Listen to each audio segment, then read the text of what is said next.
Hi ಎಲ್ರಿಗೂ ನಮಸ್ಕಾರ.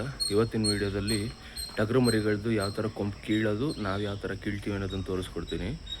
ನಾವು ಕೊಂಬು ಕೀಳೋದಕ್ಕೆ ಕಟಿಂಗ್ ಪ್ಲೇಯರ್ ಯೂಸ್ ಮಾಡ್ತಾಯಿದ್ದೀವಿ. ಈಸಿ ಏನಿಲ್ಲ, ತುಂಬ ಈಸಿಯಾಗಿ ಬರುತ್ತೆ. ಸೊ ಒಂದು ಸತಿ ಕೆಳಗಡೆಯಿಂದ ಹಾಕ್ಬಿಟ್ಟು ಮೇಲ್ಗಡೆಗೆ ಹಿಂಗೆ ಎತ್ತದಷ್ಟೇ. ಅದಕ್ಕೆ ನಾವು ಒಂದು 3 days ಕೊಂಬಿಗೆ ಬೆಳಿಗ್ಗೆ ಸಂಜೆ ಕೊಬ್ಬರಿ ಎಣ್ಣೆ ಬಿಟ್ಟಿರ್ತೀವಿ. ಅದು ತುಂಬ ಸಾಫ್ಟಾಗಿರುತ್ತೆ. ಅದು ಸಾಫ್ಟ್ ಆಗಿರೋ ಕಾರಣದಿಂದ ನಾವು ಒಂದು ಸತಿ ಸುಮ್ಮನೆ ಆರಾಮಾಗಿ ಹಿಂಗೆ ಹಾಕ್ಬಿಟ್ಟು ಹಿಂಗೆ ಎತ್ತಿದ್ರೆ ಕೊಂಬು ಕೈಗೆ ಬರುತ್ತೆ. ಅದಕ್ಕೆ ನೋವೇನಾಗಲ್ಲ. ಬಟ್ ನೀವು ಸ್ವಲ್ಪ ನೋಡಿಕೊಂಡು ಒಂದೊತ್ತು ಸ್ಕಿಪ್ ಮಾಡಿ ಕೈ ತಿಂಡಿನ.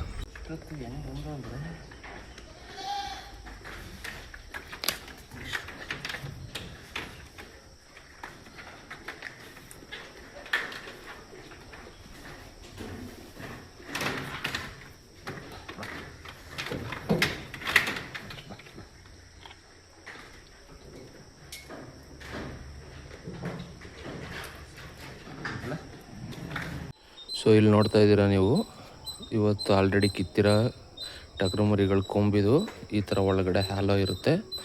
ಸೊ ಅದೇನಿಲ್ಲ, ಜಸ್ಟ್ ಕೊಂಬು ಒಂದು ಕ್ಯಾಪ್ ಥರ ಇರುತ್ತೆ ಅಷ್ಟೇ. ಇಲ್ಲಿ ಕಿತ್ತಿದ್ದೀವಿ ನೋಡಿ. ನಿಮಗೆ ರಕ್ತ ಆಗಲ್ಲ ಅನ್ನೋದಾದರೆ ವಿಡಿಯೋ ಸ್ಕಿಪ್ ಮಾಡಿ.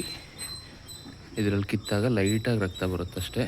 ಅದಕ್ಕೆ ನಾವು ಬೂದಿ ಇಟ್ಕೊಂಡಿರ್ತೀವಿ, ಅಥವಾ ಬೂದಿ ಅಥವಾ ಅರಿಶಿನ ಏನಾದರೂ ಇಟ್ಕೊಂಡಿದ್ರೂ ಪರವಾಗಿಲ್ಲ, ಅದನ್ನು ಹಚ್ಚಿದ್ರೆ ಹೋಗುತ್ತೆ. ಸೊ ನೋಡ್ತಾ ಇರ್ಬೋದು ಕೊಂಬು ಕಿತ್ತಿರೋ ಮರಿಗಳು ಎಷ್ಟು ಚೆನ್ನಾಗಿ ಬೂಸ ತಿಂತಾಯಿದೆ ಅಂತ. ನಾನು ಜೋಳ ಏನೂ ಹಾಕಿಲ್ಲ, ಜಸ್ಟ್ ಗೋಧಿ ಬೂಸ ಹಾಕಿದ್ದೀನಿ.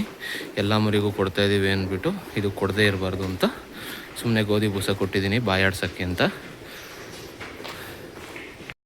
ಸೊ ನೀವಾಗ ಏನು ನೋಡ್ತಾ ಇದ್ದೀರಾ, ಈ ಮರಿದು ಕೊಂಬು ಕಿತ್ತಿ ಎಕ್ಸಾಕ್ಟ್ಲಿ 2.5 months ಆಗಿದೆ. ನೋಡ್ತಾ ಇರ್ಬೋದು ಯಾವ ಥರ ಕೊಂಬು ಬಂದಿದೆ ಅಂತ. ಯಾವ ಥರ ಬಂದಿದೆ ಕೊಂಬು.